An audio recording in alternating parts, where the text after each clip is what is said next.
بسم الله الرحمن الرحیم. السلام علیکم ورحمت الله وبرکاتو. په دې ویډیو کې د تاسو ته د یو څو خوبونو تعبیر کوم. جومات ته ځم، اول صف کې د ملا شاته ودرېږم. ملا ما باندې غږ وکړي چې اقامت ووایه، وایي زه وایم چې غلط نه شم نو شاته کېږم. دویم خوب ده، وایي خوب کې لوڅه په کور کې ګرځم، وایي او یو ډاکټر وي زموږ کور کې د ورور مې څنګه اولاد یې نه کي، دغه علاج کوي او زه هم لوڅه ګرځم او ټول ګوري راته، خو هېڅوک راته متوجه نه وي، څوک نه پوهېږي چې زه لوڅ یم. وایي شنه او سپین کپړې مو په ځان وي، وایي موږ نور ماشومانو سره وایي روان یو. بل خوب ده، وایي زموږ پخوانی کور وي، خوشحالي وي، میلمانه وي، وایي زه لمونځ کوم برنډه کې، بیا یو کس راسي دوست هم هغه تور سپی ورسره وي، وایي په ما یې راخوشي کېږي. نو خپل مور مې وایي په خوب کې مړه لیدلې ده. او بل خوب ده، وایي له کوهي څخه اوبه وباسو فامیل سره، اوبه نه راوځي، وایي زه چې راځم بیا اوبه سر ته راځي. نو دا ډېر ښه خوبونه دي، دا خوبونه تعبیروو انشاءالله. آخره پورې موږ سره پاتې شئ. که چینل کې نوي یاست چینل سبسکرایب کړئ، ویډیوګانې لایک کړئ او ملګرو سره شریک کړئ. دا د خیر کار ده. که چا خوب تعبیر کېږي، د چا سوال حل کېږي، نو انشاءالله تاسو ته به پکې اجر وي. بل دې نه مخکې چې د خوبونو باندې زه شروع کړم، یو څو خوبونه اوس ما نه پاتې شو، ځکه هغه کې ما سوالونه کړي دي یا خوبونه واضح نه وو، پوره نه وو، نو هغه خوبونه ما ونه لیکل، تعبیر نه پاتې شول، جوابونه یې ماته نه دي راکړي. خوب پوره باید ووایئ تاسو. یو بل رولز هغه خوب یې ویډیو، نو ویډیو څه زه وخت نه لرم چې یوټیوب وګورم، همدلته به ماته تعبیرې، نو هغه ته مې ویلي چې بس یوټیوب کې خوبونه شته، تعبیرونه شته ستا د خوب ښه واضح نو چې کله وخت یې پیدا کړه هلته بیا وګوره. نو زه انشاءالله کوشش کوم چې وخت ورکړم تاسو ته، او دا دوه درې ورځې بیا زه ښه نه ومه، نو زه واتساپ کې ما اکثره آنلاین نه یم، د مصروفیاتو په وجه باندې او د مریضي په وجه باندې، او بل دلته پاکستان کې پېښور کې د مهاجرینو څه مشکلات هم دي، نو موږ دلته مهاجر یو، اوسېږو، نو هغه نه هم لږ موږ په تشویش یو، په تکلیف یو، ډېر ګرځېدی را ګرځېدی نه شو. نو الله دې وکړي چې دا زما مجبوریتونه مشکلات تاسو درک کړي. که څوک ډېر انتظار کړی وي، که څوک غواړي چې خوب یې زر تعبیر شي، نو که هغه لږ تاخیر پکې راځي زما نه خفه نه شي. نو اول خوب ده، وایي جومات ته ځم، اول صف کې د ملا شاته ودرېږم، وایي ملا ما ته وایي چې اقامت ووایه، وایي زه لرې ځم بېرته ځان شاته کومه او چې زه غلط نه شمه، بیا یو بل کس هغه مخکې کېږي، وایي اقامت وایي. نو دا ډېر ښه خوب ده، الله دې درته ښه کړي. د دې خوب تعبیر دا ده چې یو فرصت تا ته مهیا شوی ده او هغه فرصت ستا له لاسه وځي. ته چې کله ته جومات ته ځې، اول صف کې ودرېږې، معنا یو کار، یو اشتراک، یو شراکت، یو مخکېوالی په درس، په تعلیم یا په کاروبار کې یا په ژوند کې، چې هغه کې ته کولی شو چې هغه فرصت نه ته استفاده وکړې، مخکې لاړ سې، رشد وکړې، پیشرفت وکړې، هغه فرصت نه ته استفاده نه ده کړې او هغه فرصت ستا له لاسه وتلی ده. کوشش وکړه چې په ژوند کې د فرصتونه لاسته راځي، نو دا فرصتونه له لاسه مه ورکوه. په ځان باندې اعتماد ولره، پوره تیاري ولره، که د علم په برخه کې وي، که د درس په برخه کې وي، که د کاروبار په برخه کې وي، که د شراکت په برخه کې وي، نو شکونه مه کوه، په ځان اعتماد ولره، فرصت له لاسه مه ورکوه. او د تغییر نه کله یو تغییر داسې ستا په ژوند کې یو شی درته مخکې کېږي، یو پیشنهاد درته کېږي، ډارېږه مه، مخکې کېږه. کامیابي څه ده او مخکې په ژوند کې د مخکې والی پیشرفت څه ده، دا په جرأت سره کېږي، په اعتماد سره کېږي. چې ته جرأت وکړې، اعتماد وکړې او ته شاته نه شې او تیاري ولرې، نو دا خوب دې الله درته ښه کړي او الله دې توفیق درکړي چې دې نه وروسته ستا ته فرصتونه لاسته راځي، که هغه مالي مسایل وي، که درس وي، که کورنۍ ژوند وي، که نور د ژوند معاملات وي، هغه نه شاته ځان پرېنږدې، فرصتونه له لاسه ورنه کړې. نو دا ډېر ښه خوب ده. کوشش وکړه چې دغه کوم فرصت ستاسو له لاسه وتلی ده، دغه فرصت بیا ستاسو له لاسه ونه وځي. والله تعالی اعلم. وایي خوب کې لوڅه ګرځم په کور کې او یو ډاکټر وایي زموږ کور کې د ورور مې علاج کوي، څه ماشومان یې نه پیدا کېږي، وایي زما علاج هم کوي، خو زه نه پوهېږم چې زما د څه شي علاج کوي، وایي زما علاج باندې هم لګېږي، د هغه د علاج باندې هم زموږ کور کې دا ډاکټر، او وایي زه یې کوټه کې یم، هلته ډاکټر راننوځي او ما ته هېڅ نه ګوري، وایي زه لوڅه یم او زه هېڅ ما ته ګوري نه د ډاکټر، او زه خفه ومه، زه ځان سره وایم چې زه خو مریض یم، زما د علاج لپاره راغلی، که د مریضي مې نه وای نو زه به ولې لوڅه وم. او هېڅ چا راته نه کتل او نه هم زه شرمېدم. نو د خوب تعبیر دا ده چې ته هر چا ته د زړه راز وایې، داسې ته په کور کې لوڅه یې او احساس کوې څه تلوڅه یې یو څوک تا ته ګوري نه او بیخي متوجه هم نه او ته ځان سره خفه یې د دې معنا دا ده چې تا خپل رازونه تا د خپل د زړه خبرې ټولو سره تا شریک کړي دي هر چا باندې اعتماد کوي هر چا ته پوره خبره کوي هر چا ته خپل رازونه او خپل هسې کوم ارادې لري ټول ښکاره کوي په هر چا باندې اعتماد کوي په هر کس او ناکس باندې هغه ستا په قدر هم کیدای شي پوه نه شي کیدای شي در سره حسد ولري کیدای شي بدبیني ولري عام خلک چې دي هغوی زموږ خیر نه غواړي عام خلک چې دي نو په عام وختونو کې هر څوک کوشش کوي چې ځان مخکې کړي د دې معنا دا نه ده چې خلک ټول بد دي نه خلک ټول ښه دي هر یو کوشش کوي چې مخکې شي نو که تا خپل هر څه ښکاره کړه نو یو بل کس کوشش کوي چې تا شاته پرېږدي او تا ته څه بندش پیدا شي او هغه تمنا کوي حسد کوي چې هغه مخکې شي چې په دې شي کې ته مخکې نه شي نو دا د ژوند پورې خبرې تړلې خبرې دي چې دې شیانو نه موږ نه خلاصېږو د حسد کول د خلکو نظر کول د خلکو بدبیني د خلکو بدنیتي نو دا شته د هر چا په ژوند کې نو تو کوشش وکړه چې په هر چا باندې په هر کس او ناکس باندې اعتماد ونه کړي او د ډاکټر نه مراد د دلسوز دوست دی دا یو دلسوز دوست اوس په دې خوب کې ته ګورې چې ډاکټر ستاسو کور ته راغلی حالانکه په واقعیت کې خلک باید ډاکټر ته راشي ډاکټر باید چا ته را نه شي نو چې ته په خوب کې ګورې چې ډاکټر تاسو کره راغلی معنا یو دلسوز دوست لري په دې خوب کې د ډاکټر نه مراد یو کس چې ستا علاج کوي د بدني علاج او یا معنوي علاج د ستا د افکارو ستا د فکرونو ستا د معنوي علاج تربیې علاج نو دغسې یو کس د ستاسو په کور کې یا یو کس د ستاسو په کورنۍ کې ستاسو په کور کې اوس که نه اوسېږي جدا شوی هم ده یا تره دی ده یا ماما دی ده یا خاله دی داسې هر څوک ده نو هغه کوشش کوي چې تاسو ته هغه نصیحت وکړي تاسو متوجه کړي ستاسو کوشش کوي چې تاسو سره مرسته وکړي معنوي مادي او تاسو دغه په قدر نه پوهېږئ په دې دا تعبیر د دې نه وباسم درته ډاکټر ته باید خلک لاړ شي او ډاکټر ته تاسو نه یې تللی ډاکټر تاسو ته راغلی ده او ته خپل کوټه کې بیا تا کوټې ته هم درځي نو د دې معنا نه ده چې یو دوست هم ده دلسوز دغه قدر تاسو نه کوئ هغه دوست چې ده تاسو علاج کوي معنوي د خبرو د اخلاقو د تربیې کوشش وکړئ چې هغه خپلوانو قدر وکړئ د دوستانو قدر وکړئ د هغوی نصیحتونه کوي څه پیشنهاد لري څه دلسوزي کوي ټولو به ته ښه نظر وګورئ مایوسه کېږئ مه د الله نه خیر وغواړئ په الله ښه ګمان وساتئ انشاءالله مشکلات حل کېږي دا ورور هم سهولت لري د مشکلات حل کېږي په دعا سره الله تعالی ته په رجوع او صبر کول او حوصله کول کیدای شي بیخي د اولاد په قسمت کې نه وي نو په هر صورت کې انسان باید امید ولري او الله نه خیر وغواړي عافیت وغواړي والله تعالی اعلم وایي موږ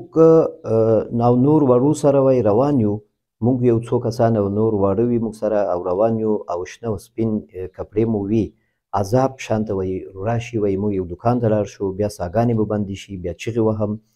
او زه ځان سره وایم ایاک نعبد و ایاک نستعین یو سړی راشي وایي شپېلۍ ورسره وي وایي دا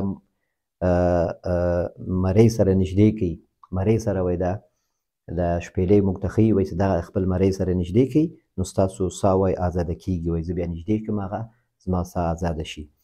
نو د دې خوب تعبیر دا ده د شنه او سپین کپړې نه شنه کپړو نه مراد ستاسو د دنیایي شوق او سپین کپړو نه مراد ستاسو د زړه صفاوالی ځکه ته هم ماشوم او نور ماشومان هم تا سره منډې وهي کیدای شي دغه نورو نه ته لږ عمر به دې زیات وي خو دا نور ماشومان دي او ته ماشومانو په ډله کې یې او تاسو لوبې کوئ او بیا یو دوکان ته ځئ د دنیا د شینوالي نه مراد د دنیا شوق او د دنیا دا ګیمونه او لوبې یعنې په دغه مسایلو باندې ستاسو که زیات وخت تیر کړئ خپل درس و تعلیم ته توجه ونه کوئ نو کیدای شي په دې کې تاسو ته دغه حالات د دنیا حالات څه د هغه د قیامت طرف ته موږ نږدې یو د قیامت علامې دي د فلسطین حالات او د مسلمانانو حالات او د سختیانې د دنیا د ورځ په ورځ مشکلات امتحانونه زیاتیږي او تاسو د خپل لوبو کې مصروف یئ او په دغه کې تاسو ته بیا دا د اواز بندېدل چې ته وایې چې زموږ ساګانې بندېږي دې نه مراد دا زړه تنګوالی په دنیا کې چې دنیا کې زړه تنګوالی ده یعنې په دنیایي شیانو کې هغه اطمینان او سکون نشته بلکې د انسان زړه ورته تنګېږي او د شپېلۍ نه مراد چې تاسو ته یو بل کس یو سړی راشي شپېلۍ ورسره وي دی نه مراد شپېلۍ نه مراد ځکه شپېلۍ څه ده دا علامه ده د قیامت دوه شپېلۍ وهل کېږي قیامت ته نږدې وخت کې نو د شپېلۍ نه مراد علامات د قیامت یعنې علامات د قیامت نږدې دي نو که تاسو غواړئ چې دا مشکلات د دنیا د باندې اسانه شي نو د قیامت او د آخر زمانه چې کوم فتن دي فتنې دي هغه په حدیثو کې راځي په درسونو کې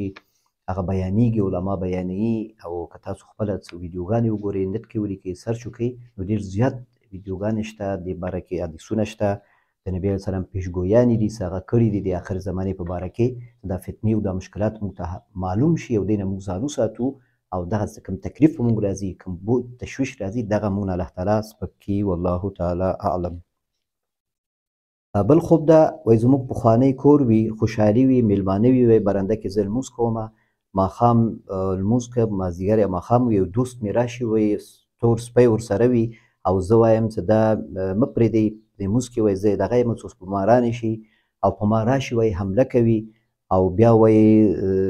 تر دا خوله یې راونیسم او پورته یې کړم، ځمکې ته یې وولمه، اواخوا خطا شي، بیا کښېني اخواته. نو دا خوب څه ده، دا په دې باندې تعبیر کېږي چې یو څه مشکلات دي ستا په ژوند کې، یو څه خیانتونه او غدر کېدای شي تا سره شوي وي، یا ته ویره لرې ځان سره چې خیانت او غدر تا سره کېږي، او داسې ته په برنده کې لمونځ کوې، په کور کې لمونځ کوې، یوازې لمونځ کوې. د دې تعبیر دا ده چې تا ځان یوازې کړی ده، تا لکه دوستانو نه، ښه دوستانو سره خپل مشورې او خپل خبرې نه شریکوې. کوشش وکړه چې ستا مخلص دوستان وي، خپلوان دي وي، کورنۍ غړي دي وي، هغو سره خپل مشکلات شریکوه، په یوازې ځان فکر مه کوه.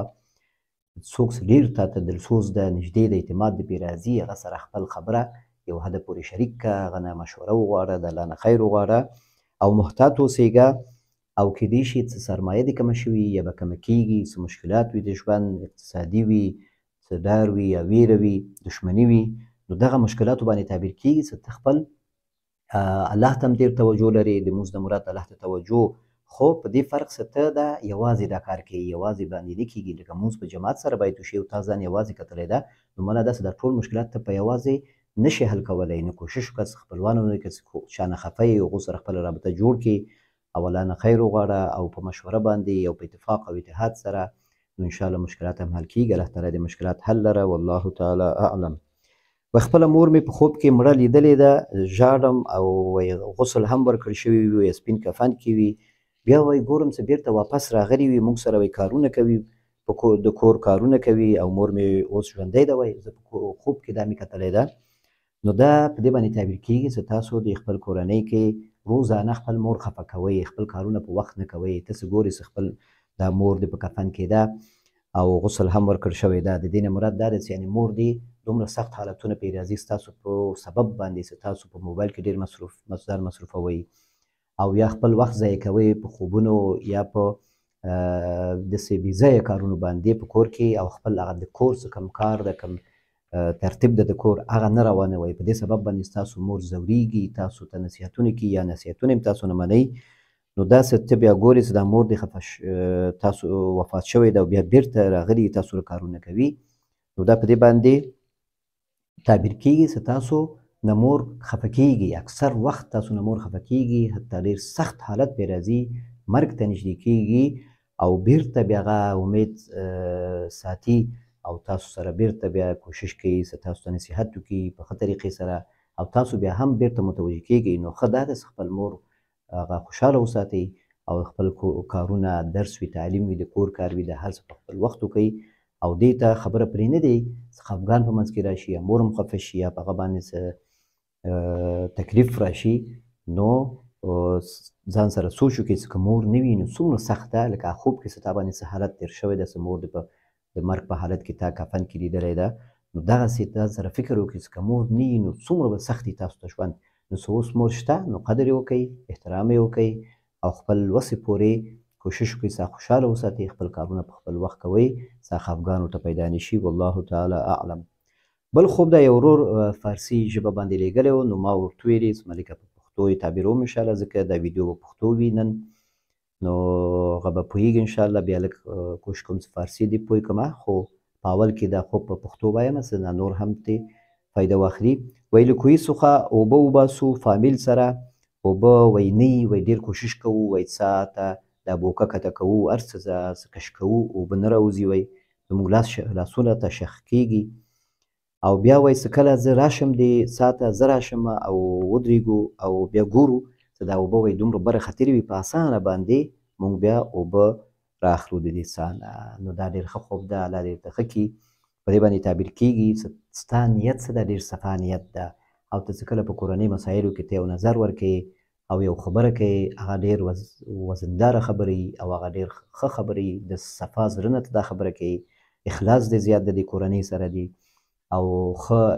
جذبه لري د انسانیت د خدمت او په الله تعالی باندې ښه یقین لري توکل لري په الله باندې کیدای سي عبادت دې کم وي کیدای سي اعمال دې کم وي او ته ځان ته به ډېر خجالت دي ګناهونه به دې زیات وي خو الله ته ستا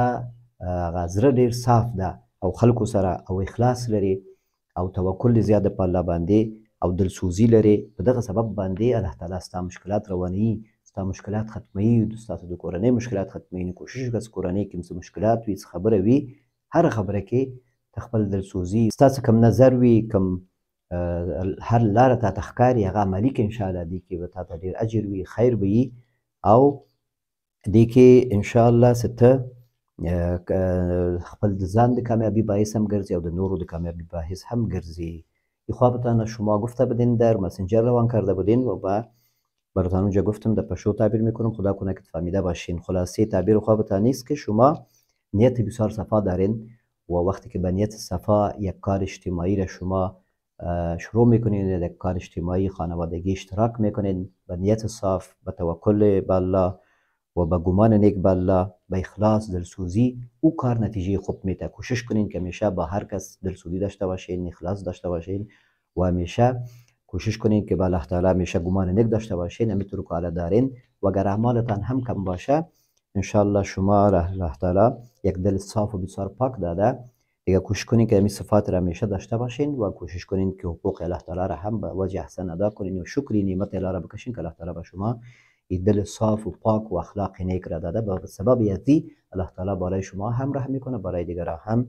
نو دا و د نن ورځې د خوبونو تعبیر الله تعالی دی وکړي چې تاسو خپل خوبونو تعبیر واورئ هېڅکله واورېدئ د کمنټ کې ماته یو اطمینان راکړئ زه خوشحاله شم. اکثر کسانو ته زه خوبونه تعبیروم دا څو ورځې خوبونه ډېر زیات راغلي خو ما واتساپ کې کوشش کوم سهار چاته قناعت ورکړم کوم ویډیو چې وي په یوټیوب چینل کې هغه ورته وښیم او دا ویډیو شته د باره کې هغه وګوره او یا لږ خبره ورته وکړم بعضې زنانه خوبونه وو هغوی مې ټول همالته تعبیر کړه ورته یو څو نور خوبونه هم وو بعضې ډېر داسې عمیق خوبونه وو چې بیخي تصور یې نه کېدی چې هغه تعبیر به داسې وي. نو ما هغو کسانو نه اول پوښتنه وکړه چې دا تاسو خوب دغسې تعبیر کومه صحیح ده دغسې ذهن مني نو هغو ویلي چې بلکل دغه خبرې خو زموږ په ژوند کې شته. نو چې کله هغو ته مې بیا تعبیر کړه نو هغوی زړونه ښه مطمئن شو الحمدلله. نو دا د خوب تعبیر څه ده دا د مسلمان لپاره یو غنیمت ده یو خیر ده یو بشارت ده یو زیری ده نیک مشوره ده په دې کې او خیر ده په دې کې. نو کوشش وکړئ چې خپلو خوبونو ته اهمیت ورکړئ خپل خوبونه څه کتلم نو همدغه زما واتساپ نمبر دې چینل کې شته همدې واتساپ نمبر کې ماته خپل خوبونه تاسو لیږلی شئ انشاءالله او بیا زنګ مه وهئ ځینې وروڼه زنګ وهي وارخطا یي نو په زنګ باندې خوب زه نه تعبیروم خوب به کوشش وکړئ چې اول خپل خوب ولیکئ واضح صفا ولیکئ او که لیکل درته سخت وي نو بیا اواز سره ماته ریکارډ کړئ اواز وایس ولیږئ اواز ولیږئ ماته مسیج وایس مسیج ولیږئ اواز سره خپل خوب بیا ریکارډ کړئ ثبت کړئ نو بیا انتظار وکړئ انشاءالله خوب هم تعبیر کیږي. نو تر آینده ویډیو پورې تاسو په الله سپارم. السلام علیکم ورحمة الله وبرکاته.